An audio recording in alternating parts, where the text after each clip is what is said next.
Hi, my name is Lexi. Welcome back to my channel. And today I am back with another quick tip for a fasting day, and that is to break up your day. So basically what I mean by this is instead of thinking of, you have this 40-hour fast ahead of you, right? That can be really overwhelming, even for me sometimes. And I've been doing this a really long time. Just thinking about the entire expanse of the fast can be really overwhelming. And so just thinking of it in sort of like chunks can really help. For me, so the way that I sort of break it up is, and this could be different for you for sure. The day that I start my fast, and I love using an app because it just like clicks those boundaries for me, like I'm fasting now, I'm in fasting mode, I'm done eating. It just sort of like cuts off any thoughts of continuing eating at that point. So that's why I find an app helpful, is just for those boundaries. I don't watch it throughout the fast all the time or anything. I just like it for tracking my overall hours and that whole like defining line of starting and stopping. I find that helpful. So I start my fasting app and this is the day that I've already eaten, obviously. So I just try to think about getting to bedtime that night, and I have zero hunger at this point. So there's no hunger to contend with.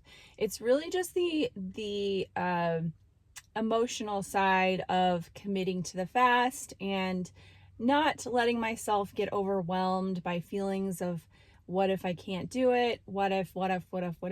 Just deal with today, okay? So today you've eaten, you've refueled your body, you know that you have what it takes to go to the next fast.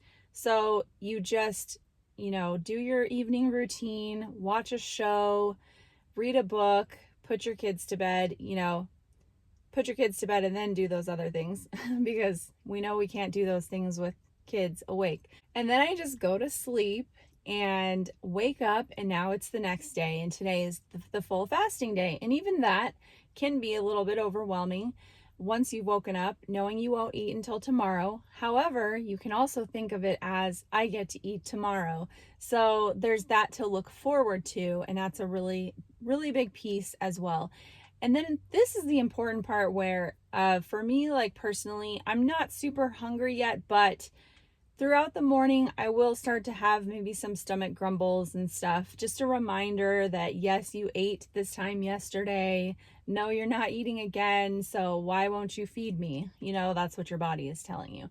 So I really just try to be busy on the morning and get to about noon. Okay. So in my head, I have so far we have like two different time segments. We have from the time you start fasting till you go to bed the first day. Then you have the morning until about noon. And that is when I try to be really productive, try to stay very busy, because I think that if you can push through this initial, like those first signs of hunger, if you can get through those, that's a really big accomplishment. Then, and I would say this is probably the most difficult part for me of a fast, is between about noon and 4 o'clock. And that's because this is where I really feel like my body is switching over to fat burning. I may feel some hunger, but also I kind of feel some dips in energy. And I've just, I've been really productive in the morning and sort of lose my steam. So I really try to allow myself to have time to take it slower in the afternoon, and if I can squeeze in like a 20-minute nap, that's great. Sometimes I can't, but just to like have those expectations that I need to just go with how I feel and not like push myself super hard. It's not that I can't get things done during this time, because I can and I still do, but my expectations of myself are just different during this period of the day on a fasting day, if that makes sense. And then once I hit about 4 or 5 o'clock, this is where I'm about 20, getting to about 24 hours of fasting, and I start to feel really good, like physically. And here's the challenge. This is the challenging part for a lot of people because it's dinner time, right? And especially if you're not used to not eating with other people, that can be really hard. The more you do it, the easier it gets, for sure. Especially since, again, you're thinking, I get to eat in the morning, I get to eat tomorrow. If you make something for dinner that looks really good, you definitely want to save yourself some for the next day. Don't let yourself feel like a victim or like you're missing out. Make sure, and I love Jen Stevens' catchphrase here, delay, don't deny, because you're not denying yourself, you're just delaying until the next day. And so putting aside what it is that looks amazing, just a little portion for yourself, because there's going to be a lot of food the next day. So don't overdo it, but make sure that you save yourself whatever looks amazing for the next day. That's my big tip there. But yeah, so for me, I'm just one of those weird people that I do not mind cooking or smelling food while I'm fasting. I actually really enjoy it because I just sort of like inhale and like experience the smells in a different way. And I really just get excited about eating the next day and about the things I'm going to eat. And so that doesn't bother me, but I know it is really hard for a lot of people. But I just kind of recommend getting through that time, trying to embrace it if you can. If you can't, and if you're just in that initial beginning phase, don't feel bad if you just like throw in some frozen pizzas, and you can't really be in the kitchen. And even the frozen pizza will probably look amazing. Trust me, it is not. But I think we all have to go through that experience. And if you happen to cave in and you eat some of that frozen pizza because it just looks so dang good and you just want food so much, that's okay.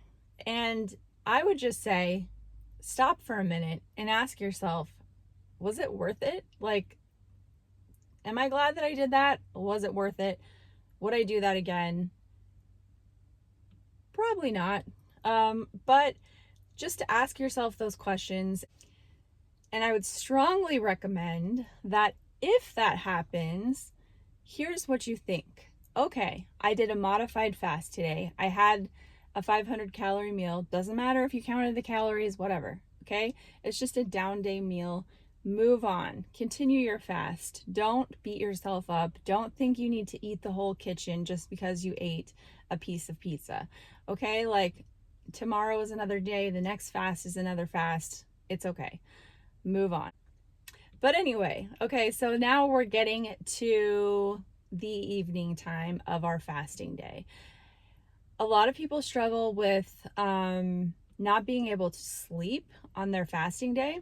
So if this is the case, I really recommend going to bed earlier than you normally would, especially like just brushing your teeth to signal that you are ready for bed, that you don't need to eat anymore. That can be helpful. And just having a relaxing bedtime routine and going to sleep and knowing that in the morning you're going to be eating. And sometimes taking magnesium helps for people, but this is the point where, like, if I watch a show with my husband and sort of relax and unwind, I feel so good at this point because I have done it. And I'm telling you, like, if you get to bedtime, like, you've done it, okay? And that's the great thing about alternate day fasting, is that you have these 2 periods of sleep within your fast to where your waking hours of not eating are really not that big of a percentage of the total fasting hours. And so it's a huge advantage and just so helpful, I think. So you go to sleep, and I will tell you that the sleep aspect for most people does get better. It is challenging in the beginning because your body is just going through this change, but it does get better, and I sleep actually so much better on my fasting days. The only difference is that I wake up earlier. And so when I wake up in the morning, I feel incredible. Like there's just nothing. I've never felt the feeling that I have after a full day of fasting any other way in my life, honestly. So it's really so incredible. And it's one of the things that like gets me through that day before is thinking about how great I'm going to feel the next day. It influences my decisions. You know, if there's temptations, I know I'm going to feel so great the next day. So it's going to be worth it. So yeah, I get to that point and we made it, and I don't eat right away because I'm not super hungry in the morning after a fasting day. I actually don't feel hunger at all usually until maybe like 9 o'clock or so, which is about when I will normally break my fast after I exercise. So I'll wake up and exercise, get ready for the day, and then I'll break my fast. And you did it. So I hope that kind of helps you, because like this is how my brain works, and maybe yours does too. And you would find it helpful to sort of break up your day into these little chunks. So for me, it's the first day until I go to bed, the fasting day until about noon, you know, from when I wake up till about noon, from about noon to 4 or 5, and then from dinner time to bedtime. Those are like the 4 phases of the fast. And then I guess you could include the morning of when I break as well, because I don't break like right when I wake up. But yeah, and then I usually get to about 40 hours of fasting.